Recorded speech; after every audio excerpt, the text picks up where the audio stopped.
Keahlian petani dalam mengolah lahannya tidak perlu diajarkan lagi, seluk-beluk pertanian sebagian besar sudah mereka kuasai. Hanya saja petani perlu diajarkan berhitung dalam mengelola pertanian mereka.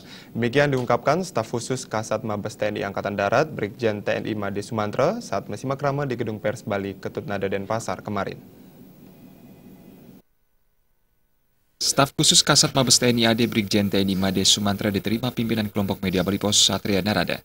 Dalam kunjungannya, Brigjen TNI Made Sumantra menyoroti berbagai persoalan yang dihadapi petani. Mulai dari hambatan yang sudah klasik seperti persoalan air, buruh, hama pengganggu tanaman, seperti rumput, werang, burung, dan tikus. Tak hanya itu, ketersediaan pasar juga menjadi hambatan petani. Lebih parahnya lagi, petani tidak bisa menentukan harga gabahnya sendiri, sehingga ketika dijual tidak sesuai harapan. Namun, jika dilihat dari keahlian petani mengolah lahannya, sudah tidak perlu diragukan lagi.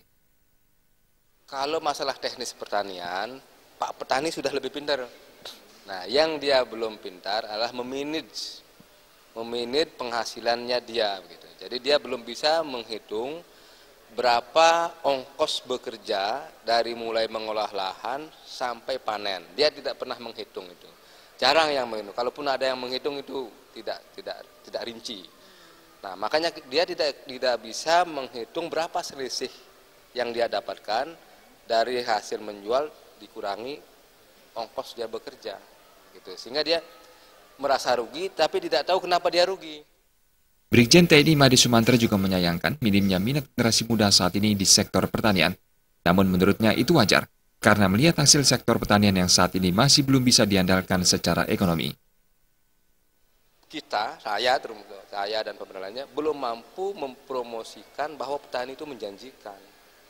Kalau seperti saya katakan, dengan hitung-hitungan yang saya dapatkan di lapangan, ya, setelah dihitung, seorang petani dalam 1 hektar bekerja selama 4 bulan, dia hanya mendapat, kalau dibagi 4 lagi, dia hanya mendapatkan paling banyak 1,2 juta. Ini yang tidak menarik, begitu.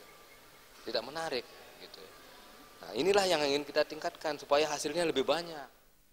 Brigjen TNI Made Sumantra menambahkan, untuk meningkatkan minat generasi muda, memperkenalkan pertanian perlu dilakukan sejak dini. Menanamkan pemahaman pertanian jika dikelola secara benar, akan bisa menjadi sektor andalan. Terkait hal tersebut, TNI dari semua lini berkomitmen membantu petani, dengan harapan dapat meningkatkan taraf hidup mereka. Brigjen Made Sumantra bahkan komit untuk bertani jika sudah pensiun. Jenny dan Saputra, Bali TV.